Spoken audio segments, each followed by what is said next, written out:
Welcome to Agro Academy, online learning platform, a credible, reliable and affordable learning space for agriculture aspirants. साथियों, ये हमारी सुंदर series की class number 48 है। ये सीरीज हम चला रहे हैं उन सभी छात्रों के लिए जो AFO, AAO, ADO, REO, AGTA या एग्रीकल्चर सुपरवाइजर की प्रिपरेशन कर रहे हैं। इसका एक्सेस आपको फ्री में मिल सकता है अगर आप हमारे ICR, ABM या PDON 2.0 बैच में एनरोल करते हैं। ध्यान रहे, सिर्फ कुछ ही छात्रों के लिए यह ऑफर लाया गया है। अभी एनरोल करें, दिए हुए नंबर पर संपर्क करें। अब क्लास में आगे बढ़ते हैं। हाँ, तो आज के क्लास सच में बहुत इंटरेस्टिंग होने वाली है, क्योंकि हम कुछ ऐसे फैक्ट्स डिकोड करेंगे जो सुनने में अजीब लगते हैं पर एग्जाम में पक्का आते हैं। बिल्कुल सही कहा आपने। मतलब क्या किसी ने सोचा है कि जो ग्वार की फली हम आमतौर पर घरों में सब्जी के रूप में खाते हैं, उसका इस्तेमाल खदानों में ब्लास्ट करने वाले एक्सप्लोसिव्स यानी विस्फोटकों में भी होता है। हाँ, वो तो बहुत ही कमाल का फैक्ट है। पर हमारा मिशन आज सिर्फ डेटा रटना नहीं है ना, हमें ये समझना है कि लौकी, मटर, लोबिया, ग्वार और पालक के पीछे का असली विज्ञान क्या है। एकदम सही। हम जानेंगे कि किसी फसल के खास गुण आपके एग्जाम के सवालों को कैसे तय करते हैं। तो चलिए शुरुआत करते हैं गर्मियों की एक बेहद आम फसल से, जो है लौकी। कॉमन नेम लौकी, seed rate 3-6 kg per hectare. तो मेरा सवाल यह है कि लौकी इतनी बड़ी सब्जी है, इसकी बेल भी इतनी ज्यादा फैलती है, फिर भी पर हेक्टेयर बीज सिर्फ 3 से 6 किलो। हाँ, यही वो जगह है जहाँ लॉजिक काम आता है। लौकी का बीज दर 3 से 6 किलो प्रति हेक्टेयर होता है। जब AFO या AO में ये सवाल आता है तो स्टूडेंट्स उसके आकार को देखकर 10 से 12 किलो वाले ऑप्शन पर टिक कर देते हैं। ओ, कॉमन सेंस लगाने के चक्कर में। एग्जैक्टली। ऑप्शन में यही गलती करवाते हैं। देखिए, लौकी की बेल यानी कैनपी बहुत ज्यादा फैलती है, इसलिए 2 पौधों के बीच की स्पेसिंग काफी ज्यादा रखनी पड़ती है। अच्छा, तो प्लांट्स कम होंगे पर हेक्टेयर। सही कहा। प्रति हेक्टेयर पौधों की संख्या कम होती है, इसलिए बीज दर सिर्फ 3 से 6 किलो ही रहता है। इस वैल्यू को कंफ्यूज मत करना। लौकी का सीड रेट 3 से 6 किलो पर हेक्टेयर है। ये लॉजिक वाकई काम आएगा। अब इसकी वैरायटीज यानी किस्मों पर नजर डालते हैं। टेबल में लिखा है पूसा समर प्रोलिफिक लॉन्ग, जिसे PSPL कहते हैं, और पूसा समर प्रोलिफिक राउंड यानी PSPR। हाँ, और इनके अलावा PBOG-1 पंत संकर भी इस लिस्ट में है। ये तीनों लौकी की बहुत ही स्टैंडर्ड वैरायटीज हैं। मतलब लंबी लौकी के लिए PSPR और गोल लौकी के लिए PSPR। बिल्कुल। और एग्जाम्स में कई बार सीधे पूछा जाता है कि PBOG-1 किस सब्जी की वैरायटी है, तो याद रखें ये लौकी का नाम है। राइट। यहाँ एक और वैरायटी है सम्राट। डेटा कहता है हाईएस्ट यील्डिंग। तो अगर एग्जाम में लौकी की सबसे ज्यादा उपज देने वाली किस्म पूछी जाए तो यही आंसर होगा। 100% हाईएस्ट यील्डिंग इज सम्राट। हिंदी में कहें तो लौकी की सबसे अधिक उपज देने वाली किस्म सम्राट ही है। सम्राट मतलब खेत का राजा। हाँ, जब भी लौकी के मैक्सिमम प्रोडक्शन की बात आए तो सम्राट का ही ऑप्शन चुनना है। एग्जाम में याद रखना। इसके बाद लिस्ट में है पूसा मंजरी, सूटेबल फॉर स्प्रिंग सीजन, और फिर पंजाब कोमल और अर्का बहार। यहाँ पूसा मंजरी पर खास ध्यान देना है। ये स्प्रिंग सीजन यानी वसंत ऋतु के लिए सबसे सूटेबल है। बाकी पंजाब कोमल और अर्का बहार भी पॉपुलर वैरायटीज हैं। और अब एक ऐसी किस्म जो मुझे बहुत इंटरेस्टिंग लगी, लिखा है Pusa Meghdoot F1 hybrid by public sector. ये पब्लिक सेक्टर का क्या मतलब है यहाँ? ये बहुत इंपॉर्टेंट पॉइंट है। ये भारत में पब्लिक सेक्टर यानी सरकारी कृषि अनुसंधान संस्थानों द्वारा डेवलप किया गया पहला F1 हाइब्रिड है। अच्छा, जैसे पब्लिक सेक्टर में कोई पहला बड़ा प्रोजेक्ट आता है, वैसा ही कुछ? बिल्कुल वैसी ही एनोलॉजी है। हाइब्रिड का मतलब है 2 प्योर लाइंस का क्रॉस जो उपज में भारी उछाल लाता है। ये न्यूमेरिकल डायरेक्टली क्वेश्चन बन चुका है। वेट, सच में? स्टेट एग्जाम्स में? हाँ, कई स्टेट एग्जाम्स और AFO में पूछा गया है कि पब्लिक सेक्टर का पहला लौकी का हाइब्रिड कौन सा है। आंसर है पूसा मेघदूत। बेहतरीन। तो आगे बढ़ने से पहले इस टेबल का रिकैप।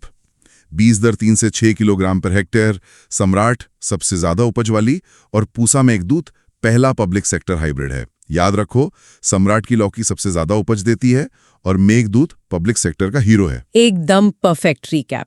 तो लौकी की इस चर्चा के बाद एक ऐसी फसल पर आते हैं जो सिर्फ सब्जी नहीं बल्कि दाल और चारे के रूप में भी इंपॉर्टेंट है, मटर यानी पी। राइट, पी का बोटानिकल डेटा बहुत ध्यान से देखना पड़ता है। हाँ, टेबल यहाँ 2 हिस्सों में बनती है।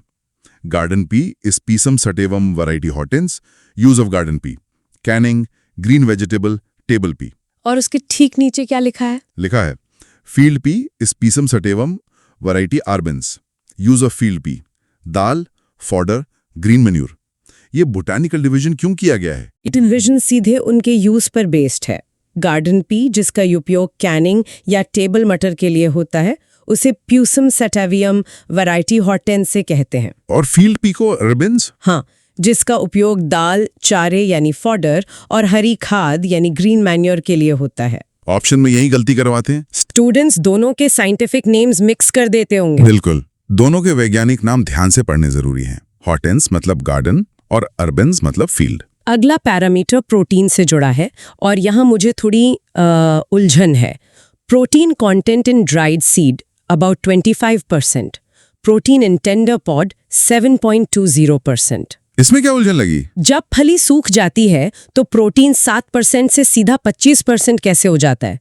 क्या सूखने पर पौधे में नया प्रोटीन बनता है? नहीं, प्रोटीन का निर्माण नहीं बढ़ता। ये पूरा मामला ड्राई मैटर का है। अच्छा, ड्राई मैटर। हाँ, टेंडर पॉड यानी कोमल फली में पानी की मात्रा बहुत ज्यादा होती है, तो कुल वजन के हिसाब से प्रोटीन सिर्फ 7.20% बैठता है। ओ, तो पानी उड़ने के बाद परसेंटेज बढ़ जाता है। एग्जैक्टली।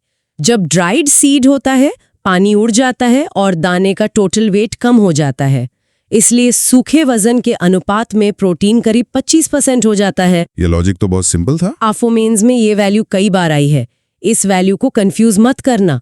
सूखा बीज 25% और ताजी फली 7.20%।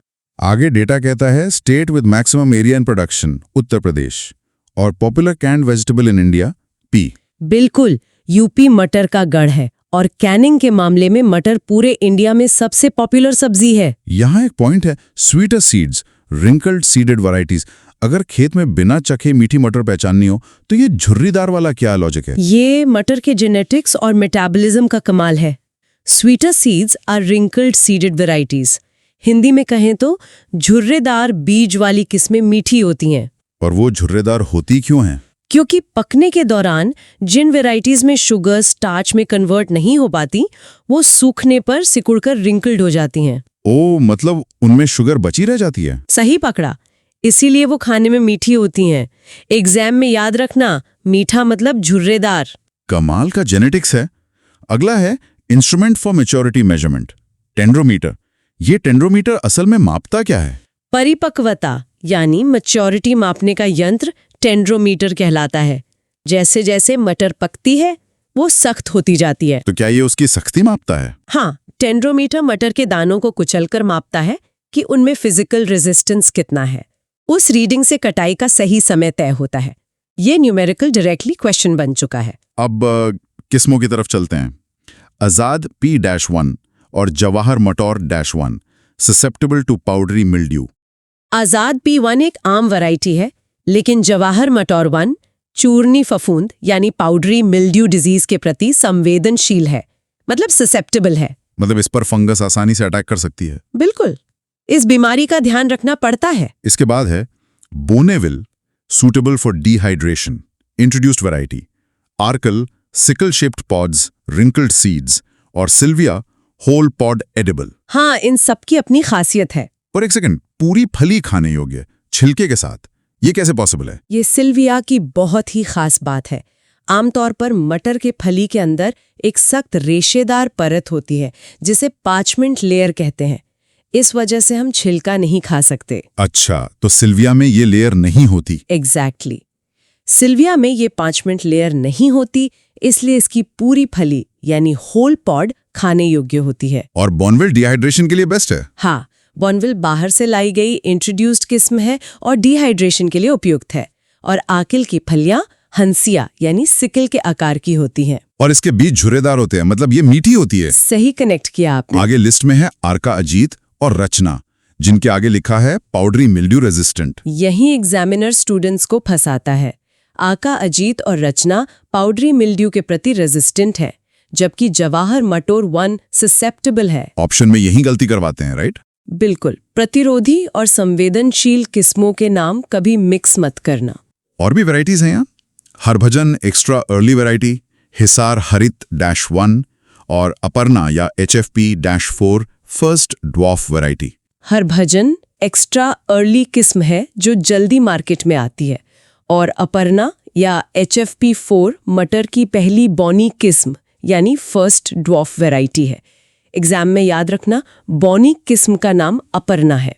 पी सेक्शन के आखिर में है टाइप -16 फील्ड बी वैरायटी, स्वर्ण रेखा अर्ली मैच्योरिटी और meteor smooth seeded dwarf variety.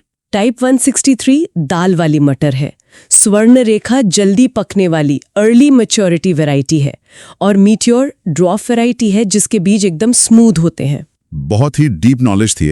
इस टेबल का रीकैप, टेंडोमीटर से मैच्योरिटी मापते हैं, सूखा प्रोटीन 25% और आकेल के बीज झुर्रीदार होते हैं।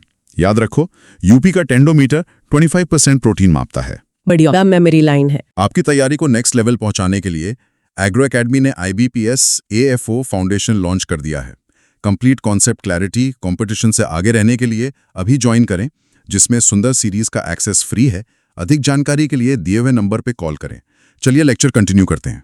तो मटर के बाद अब लोबिया यानी काउपी की बात करते हैं। राइट। Native place Africa. बिल्कुल, काउपी या विग्ना सिनेंसिस का नेटिव प्लेस अफ्रीका महाद्वीप है। अब इसका बीज दर देखते हैं जो थोड़ा हैरान करने वाला है। Seed rate for any season 12 से 15 kg per hectare. Seed rate for summer vegetable 20 से 25 kg per hectare. Seed rate for fodder 34 से 40 किलो पर हेक्टेयर। इसमें क्या अजीब लगा? मेरा पॉइंट यह है कि चारे यानी फॉडर के लिए बीज दर 12 से सीधा 40 किलो तक क्यों पहुंच जाता है? ये तो किसान के लिए काफी महंगा सौदा होगा ना। सवाल लॉजिकल है, पर इसके पीछे का साइंस समझना होगा। बारिश और गर्मी में हम सब्जी के लिए लोबिया उगाते हैं, पर जब फॉडर के लिए उगाते हैं तो हमारा एम फलियां हासिल करना नहीं होता। तो एम क्या होता है? सिर्फ पत्ते। हाँ, हमें ज्यादा से ज्यादा पत्ते और वेजिटेटिव ग्रोथ चाहिए होती है। बीज ज्यादा डालने से डेंस सोइंग होती है, पौधे पतले और नरम रहते हैं, जो पशुओं के लिए बेहतरीन चारा बनते हैं। एग्जैक्टली। एग्जाम में याद रखना, चारे और सब्जी के बीज दर में स्टूडेंट्स बहुत कंफ्यूज होते हैं। इस वैल्यू को कंफ्यूज मत करना। चारा मतलब 34 से 40 किलो प्रैक्टिकली। अब इसकी वैरायटीज देखते हैं। पूसा बरसाती, पूसा ऋतुराज, कांसी गोरी, पूसा दो फसाली, पूसा कोमल और पूसा फाल्गुनी जो एक ड्वार्फ वैरायटी है। ये सभी परीक्षा के नजरिए से जरूरी हैं, पर इन सब में सबसे ज्यादा पूसा फाल्गुनी के बारे में पूछा जाता है, जो कि लोबिया की एक बौनी किस्म है। एकदम क्लियर। इस टेबल का रीकैप, लोबिया अफ्रीका से है। चारे का बीज दर 34 से 40 किलोग्राम पर हेक्टेयर है। याद रखो, अफ्रीका के लोबिया में चारा ज्यादा लगता है। अब उस फसल पर आते हैं जिसका आपने शुरू में जिक्र किया था। हाँ, ग्वार यानी क्लस्टर बीन। लिखा है leading state in production and area, Rajasthan. और फिर उसके आगे यूजेस, कैटल फीड, फॉडर, गम, रेजिन, एक्सप्लोसिव इंडस्ट्री। हाँ, यही वो पॉइंट था। Okay, let's unpack this. ग्वार का इस्तेमाल एक्सप्लोसिव्स में, ये कैसे काम करता है? ये एग्रीकल्चर साइंस का बहुत ही ब्रिलियंट पहलू है। राजस्थान ग्वार प्रोडक्शन में सबसे आगे है, और पशुओं के चारे के अलावा इसका यूज गम, रेजिन और एक्सप्लोसिव इंडस्ट्री में होता है। पर डायनामाइट और सब्जी का क्या कनेक्शन है? ग्वार के बीजों से जो ग्वार गम निकलता है उसमें एक खास पॉलीमर होता है। ये एक बेहतरीन थिकनिंग और बाइंडिंग एजेंट है। ओह, तो ये केमिकल्स को चिपका कर रखता है। बिल्कुल। जब डायनामाइट या अमोनियम नाइट्रेट जैसे विस्फोटक बनते हैं तो ये गम केमिकल्स को आपस में बांधे रखने और उन्हें पानी से बचाने का काम करता है। अरे वाह। आगे फॉर इंटरव्यू में अगर आप ये लॉजिक समझाते हैं तो बहुत अच्छा इंप्रेशन पड़ता है। ये तो सच में हैरान करने वाला फैक्ट है। आगे है vegetable use, immature pods used as vegetable और सीड रेट 15 से 20 किलो पर हेक्टेयर। सब्जी के रूप में ग्वार की कच्ची फलियों यानी इमेच्योर पॉड्स का ही उपयोग होता है, और इसका स्टैंडर्ड बीज दर 15 से 20 किलो पर हेक्टेयर होता है। वैरायटीज हैं पूसा सदाबहार, पूसा मौसमी, पूसा नवबहार। ये तीनों वेजिटेबल पर्पस के लिए हैं।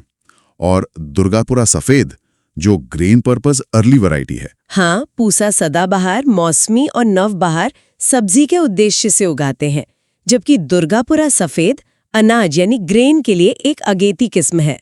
इस टेबल का रिकैप राजस्थान नंबर 1 है और ग्वार गोंद और एक्सप्लोजिव्स में काम आता है। याद रखो, राजस्थान का ग्वार विस्फोटक है। अब ग्वार के बाद आते हैं पालक यानी स्पिनच पर।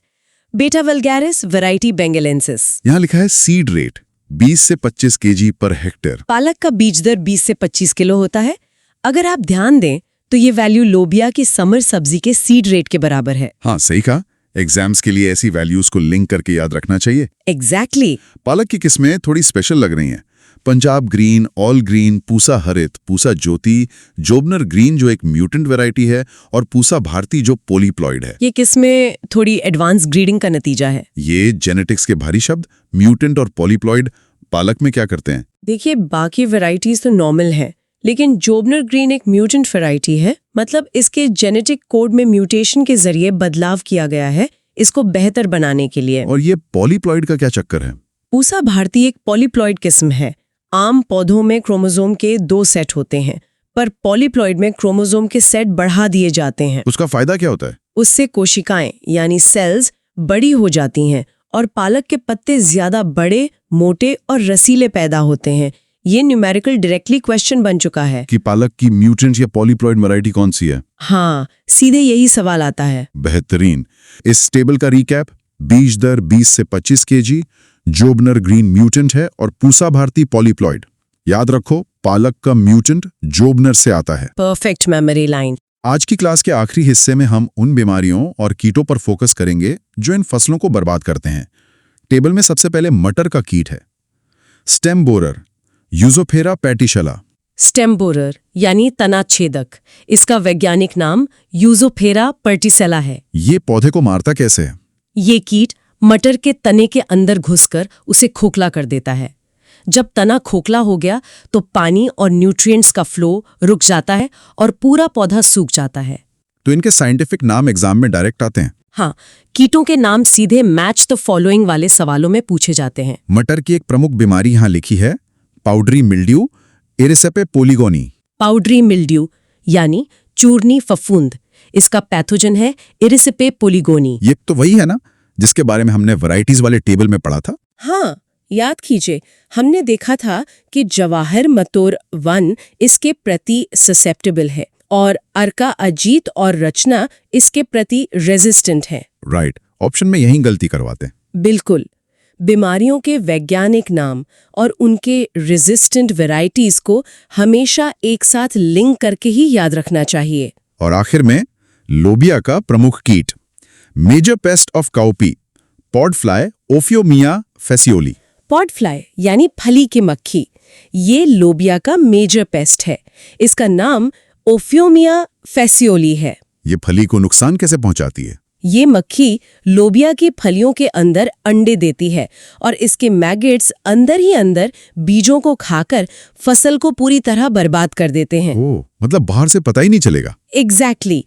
एग्जाम में याद रखना, लोबिया का सबसे बड़ा दुश्मन पॉड फ्लाई ही है। आज की ये चर्चा वाकई एक डीप डाइव रही है। हमने सिर्फ नंबर्स नहीं, रेट, उसके पीछे का पूरा लॉजिक देखा। इस सेशन को खत्म करने से पहले ये एक सोचने वाली बात है, आज हमने पूसा भारती जैसी पॉलीप्लॉइड और जोबनर ग्रीन जैसी म्यूटेंट किस्मों के बारे में जाना। हाँ, जो कि आगे के लिए बहुत प्रॉमिसिंग फील्ड है। बिल्कुल। जिस तरह से क्रोमोसोम बढ़ाकर पालक के पत्तों का आकार बदला जा रहा है, जरा सोचिए कि फ्यूचर में क्लासिकल ब्रीडिंग की जगह म्यूटेशन और पॉलीप्लॉइडी हमारी सब्जियों के न्यूट्रिशन, आकार और खेती के तरीकों को किस हद तक बदल सकती है। ये वाकई एक बहुत रोचक विषय है। सारे इंपॉर्टेंट न्यूमेरिकल वैल्यूज का क्विक रिवीजन। लौकी seed rate 3 to 6 kg per hectare, pea dried protein 25%, pea tender protein 7.20%, cowpea summer seed rate 20 to 25 kg, cowpea fodder seed rate 34 to 40 kg, guar seed rate 15-20 kg, पालक seed rate 20 to 25 kg। सबसे ज्यादा repeat होने वाले high priority values pea protein 25%, cowpea fodder rate 34 to 40 kg और टेंड्रोमीटर का use, ये almost हर exam में आते हैं। तो आज के क्लास में बस इतना ही। नेक्स्ट क्लास में हम फ्लोरिकल्चर स्टार्ट करेंगे। Keep revising through PDF and don't forget to attempt Sunday 360 degree test 5। Take care, bye bye.